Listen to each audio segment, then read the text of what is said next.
Welcome back mga ka-NG! We are 4 seasons strong. Ilang buwan lang tayong hindi nagkita dahil inihanda namin ang mga pangmalakasang episodes para sa inyo.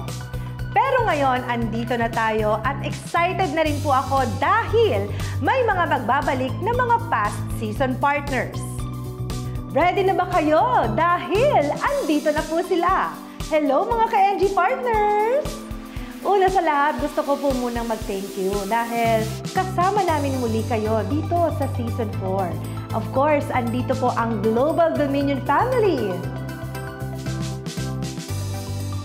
At syempre, excited din ako na makasama ang newest member ng ating growing Negosyo Goals family, Boss Senpai of the Mother-Based Toys and Collectibles. And of course, our little Miss CEO. Teka, nako, mukhang mapapalaban na naman ako sa English nito, ha? Hi, Gazelle from our Purple Hearts family! So, ayan po, ha, mga ka-NG.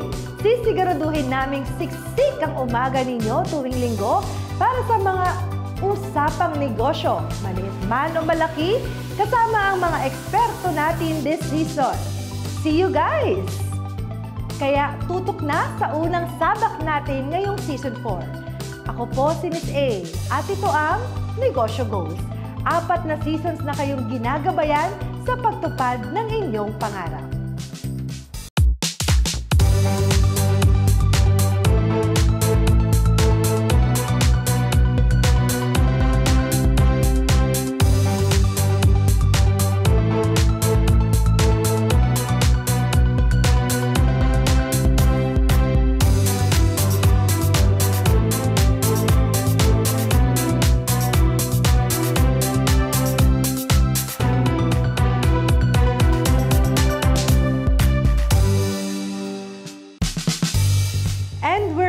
Mga ka-NG, gaya ng nasabi ko kanina, we are 4 seasons strong. Ito ay dahil sa patuloy na suporta na inyong binibigay sa ating programa. Kaya naman, gaya ng nakaugalian natin tuwing magsisimula ang ating season, ay nagkakaroon po tayo ng munting salo-salo para sa ating mga kapartners at syempre, sa atin pong mga kaibigan sa industriya.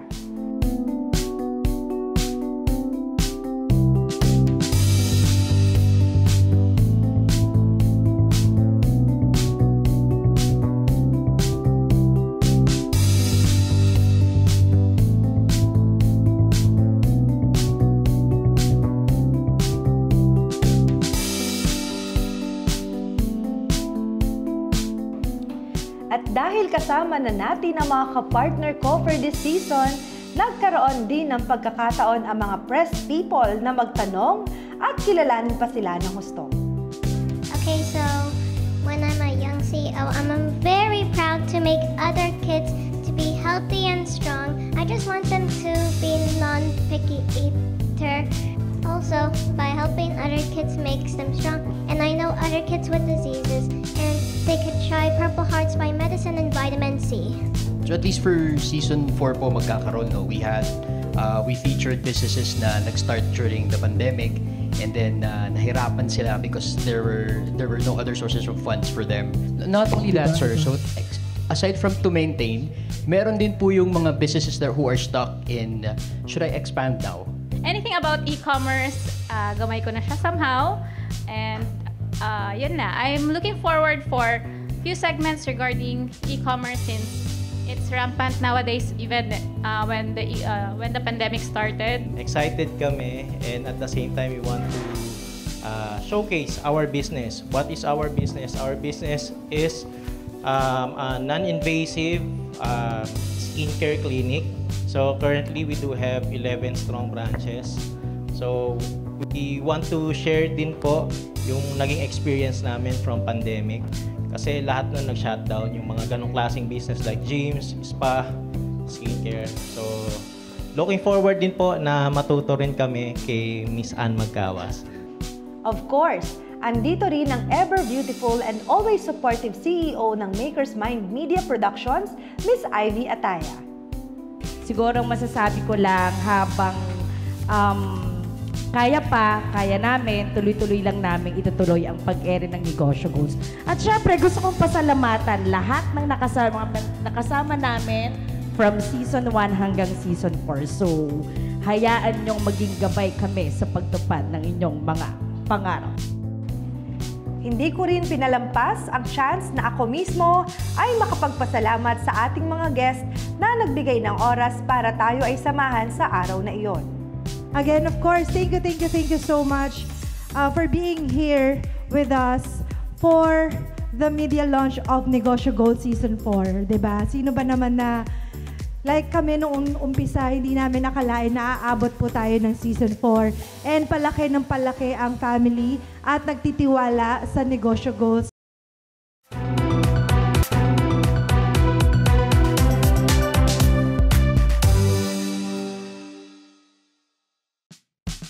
Negosyo expansion, financial advice, tips, at syempre, mga success stories ng mga kapartner nila sa loob ng mahigit 2 dekada. Nakasama na natin sila ng ilang beses dito sa Negosyo Goals at sigurado ay natuto at na-inspire kayo.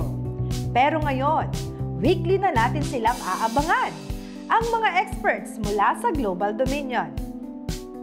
Dahil sa Global Dominion, ang matagumpay na negosyo ay pwede pala! Mga kapartner, pwede nyo ba kaming kwentuhan tungkol dyan?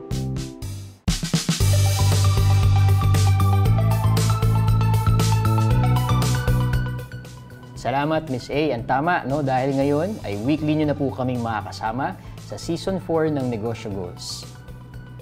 This time po, mas pinalakas ang partnership ng Negosyo Goals at ng team ng Global Dominion para magbahagi ng mas marami pang inspiring #pwedepala stories sa ating mga viewers. Ako po, si Ian Guanzon, ang kapartner nyo dito sa Global Dominion.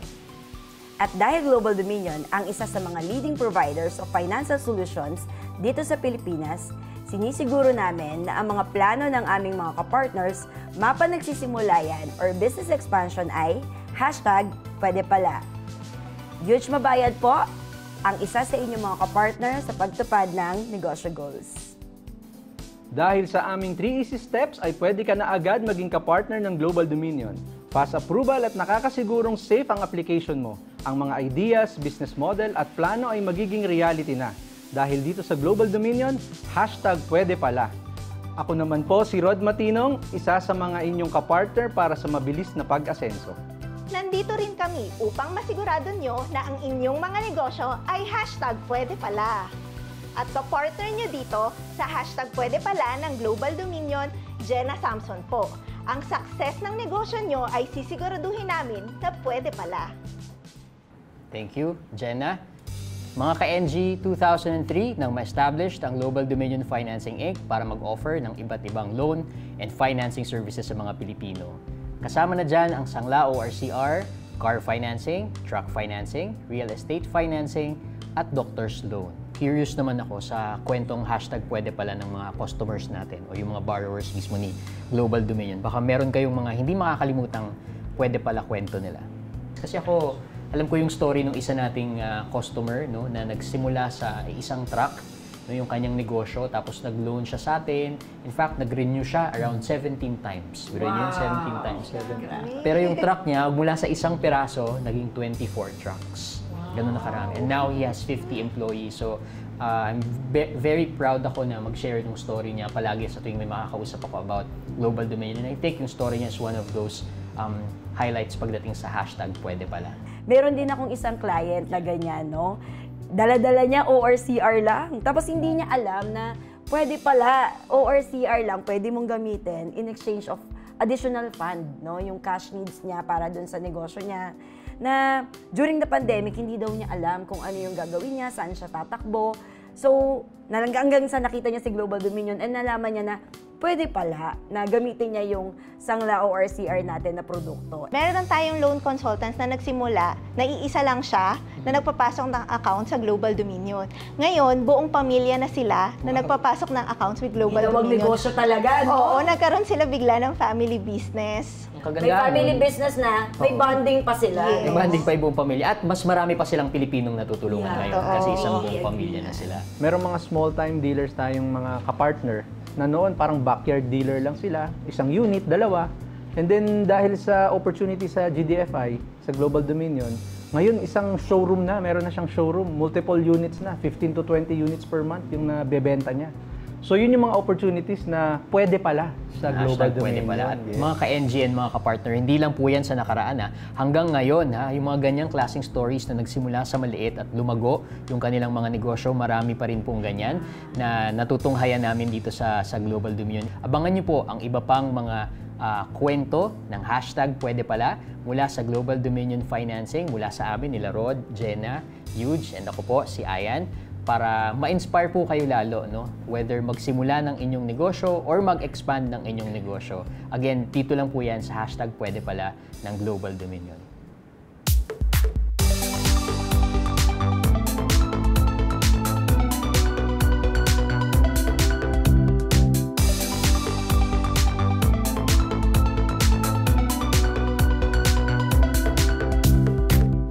Excited na kaming makasama kayong bisitahin at kumustahin ang aming mga kapartners. Na makakwentuhan sila at makapag-share ng tips and strategies nila. Na ma-inspire tayo sa mga kwento nila kung paano naging hashtag pwede pala ang kanilang negosyo. Na kung naging hashtag pwede pala sa kanila, siguradong sa inyo rin ay pwede pala. Dahil kapartners, sa Global Dominion, ang success ng iyong negosyo ay hashtag pwede pala!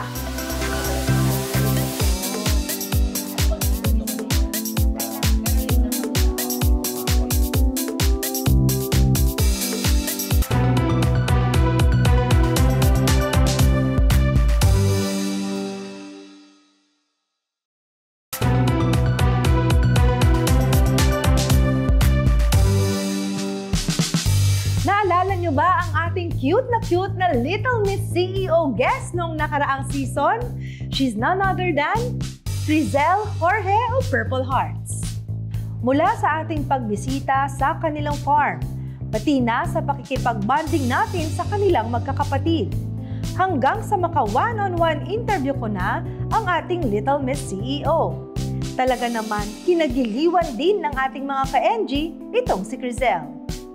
Kaya naman, let's meet once again our Little Miss CEO, Crizel.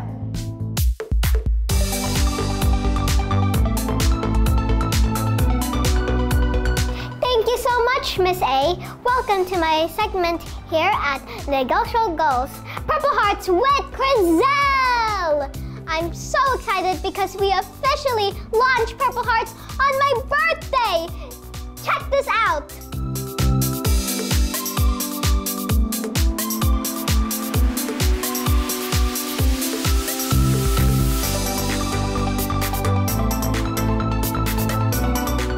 So my family and I decided to officially launch Purple Hearts during my birthday.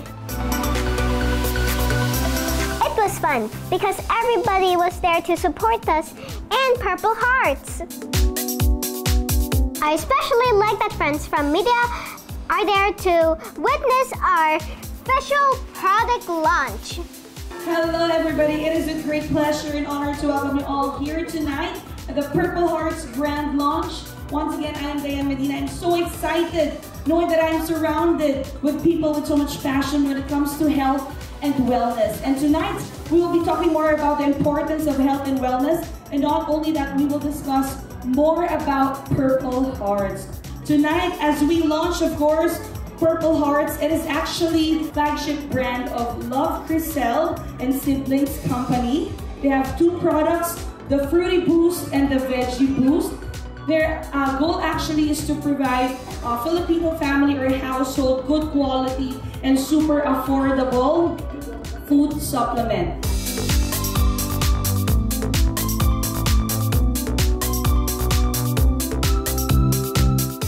We doctors who talked about Purple Hearts and why it's good for you.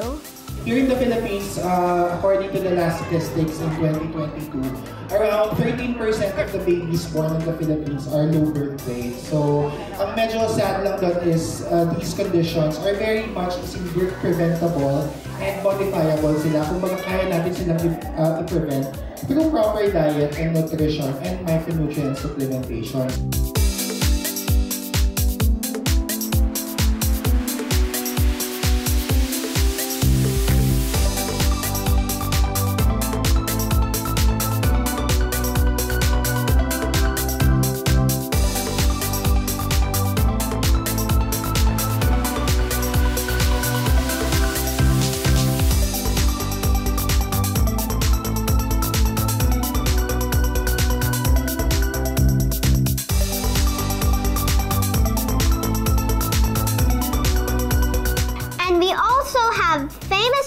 And daddies telling how they like Purple Hearts for their kids. At this point, let's meet all our celebrity moms. And of course, they will share to us about their experience about Purple Hearts. Starting off, she's a mom, content creator, podcaster, and entrepreneur. Let us all welcome Ms. Dani Barreto. Maganda yan as early as now, we're actually preparing for our babies. Yes. Diba, they will, lahat tayo, Maxine, you and me, they will all take the Purple Hearts as their vitamins. Parang na-prove natin sa mga anak natin, na-test na nila lahat. Super, we did a lot of research about this. Kagaya si Andrew, favorite niyang fruit is strawberry. Pero, pag pinakain ko na ng gulay, medyo nag-aaway na kami. So with the vitamin that we have right now, talagang perfect na yun. And when you tried it, you like the taste, right? What's your favorite flavor? Strawberry talaga. Strawberry talaga. So yun po yung karaniwang struggle natin mga magulang, like with what Miss She said. Hirap ka rin talaga magpakain sa kanya ng veggies. That's why we're very fortunate that we have the Purple Hearts handy, in-reach, nandito accessible para sa mga kids natin. If they take this, they get the same nutrients, minerals, and vitamins na meron o makikita natin sa mga gulay at prutas. Pero let me just add this, because prior to taking the Purple Hearts vitamins, we used to buy this imported brand pa abroad, and that's what I make my kids take. But with that, wala na, okay na. Because with the price, mura-mura, and at the same time, masarap siya. We gave Purple Hearts to all our guests because it's good for kids and adults too. Check out Purple Hearts on Facebook and message us, okay? Next week, I'm gonna tell you about my voice lesson, my recital, and my birthday performance. I'm so excited! Yay! Again, this is Purple Hearts with Chriselle. Bye!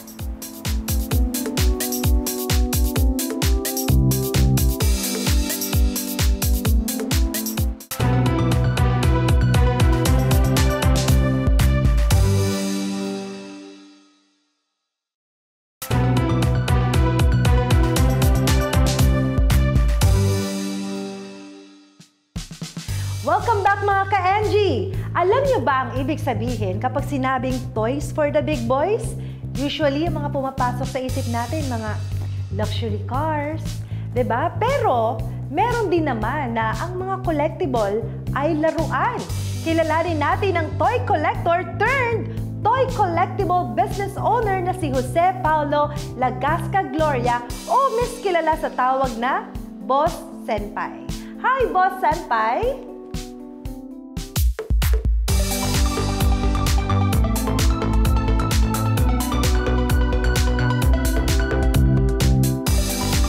Mother Base, nag-start po 2017, pero we've been in the industry longer. So I guess that makes it a little over 6 years, going 7, something like that. Nahilig po akong magbenta ng toys kasi nung bata ako, wala akong toys masyado. So, ayun po, na-inspire mag-toys, maganda yung kita, and then nag-go lang ng nag-go. Yung unang binibili ko pa before, mga ano pa yon, mga kung tawagin is BL or parang mga fakes. Kasi medyo parang yun nga, medyo mura. Pero yun, yung nagka-work na, ayan, medyo bumibili na tayo ng mga laruan talaga na medyo, ayan, yung mga authentic na, mga mahal, ganun. Yung kabaliwan kong yun sa toys na nag-aamas ako ng sobrang daming laruan na wala akong kinakain na ganyan, nagtitiis ako, ganyan. Nagamit ko rin siya eventually, yung kabaliwan kong yun yung nag-propel din na mag-start ng business. Kasi yun yung ginamit kong pondo, parang binenta ko talaga yung mga collection ko. Tapos, yun, medyo okay na. So, binabawi ko na sila unti-unti.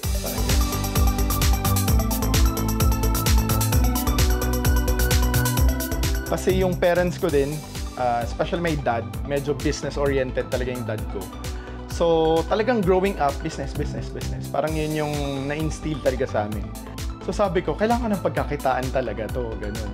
So, yun yung parang naging trigger niya na parang, okay, so nag-spend ako, why not make more money out of this? Since collector kasi ako, so, ganun, pusong collector, kumbaga hindi lang puro pera. So, I think yung mentoring, ganun din. Pag may nagtatanong, paano malalaman kung authentic o fake or ano, ganyan. So, talagang tinuturuan natin sila. Kasi I believe, kailangan mong alagaan yung clients mo talaga, yung customers mo. Sobrang, yan ang bread and butter mo. So, you need to talagang alagaan mo sila. Ganyan. And be honest and be real with them. Bakit Mother Base? Kasi ang Mother Base, ang vision ko kay Mother Base kasi, parang sabi ko nga, the base of all bases. Yan. So ngayon, katulad ngayon, marami sa toy community, medyo marami ng mga stores na may base sa ano nila. Pero we could always claim and we could back it up with paperworks. Everyone could do their research. Pag sinabing base talaga, there's always going to be the first na toy store na gumamit ng moniker na base. And that is Mother Base. Pag sinabi mong base of all bases, dapat lahat nandyan. So yun yung idea, yun yung goal. Kasi, ang totoo niyan, yan yung isa sa mga hirap should you decide na mag-business. Kasi sa una, wala magsasabi sa inyo yan. Kasi competitor ka eh. Potential competitor ka eh. So talagang, you're gonna dive in, you're gonna take a risk, magsusugal ka, probably magsusunog ka ng pera. Kasi the only way na madidiscover mo yung mga suppliers is really bibili ka muna sa mga retailers. Ganun eh. So mapapabili ka muna ng mga mahal. Yung sinasabi nila madalas na kailangan mo magtiwala sa sarili mo, sobrang totoo yun. Minsan pag may vision ka, ikaw lang nakakita nun eh. So para kang baliw minsan sa ibang tao. Ganun. So yung struggles, marami talaga kasi lalo na kung hindi ka naman galing sa sobrang yaman na pamilya, parang self-made, kailangan mong gawin lahat. Sa mga taong interested na mag-venture sa toys, sobrang ganda ng market ng toys ngayon. Lalo ngayon, medyo talagang nag-hype na naman ang mga toys. Ang daming mga collectors, ang daming anything collectibles actually. Hindi lang toys, NBA cards, sneakers, magkakapatid na industry yan.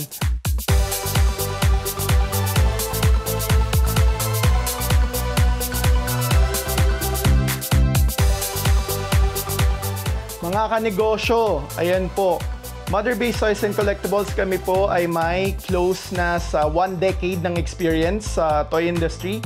Kung meron po kayong mga katanungan, if you guys are interested na pumasok or pasukin ng paglalaroan or any business at all actually, kami po ay nandito, ang Negosyo Goals and the Mother Base Toys and Collectibles. Check our socials below. Check niyo po yung links. We'll be more than happy to answer whatever questions you have.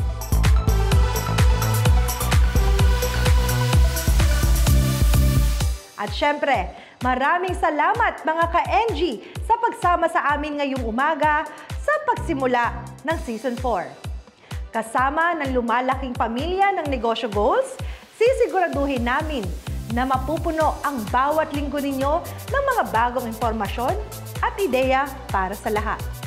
Muli, ako po si Miss A para sa Negosyo Goals, ang gabay sa pagtupad ng inyong pangarap. Magkita-kita tayong muli mga ka-NG! See you next week!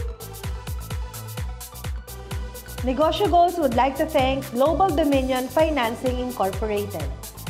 Purple Hearts, Terrence Corner, The Maker's Den Studio, Arcare Customized Printing Services, Jasco by Juvie Monzaga, Cocina ni Gracia, Tirta Shores, Lechon de las Piñas, Jamazing Apparel, Zavis Deli, Snap Era Photo Booth, Centur's Parche Perfume Booth, Illumina Wellness and Beauty Center. Our main events: Crave by Cara, Imprenta Republica Printing Services, Cana Health and Beauty Products Trading, The Mother Base Toys and Collectibles, Lux Slim, Lux Kids, Lux Skin, Lux Cosmetics, Lux Beauty and Wellness Group, Balay ng Itay Private Resort,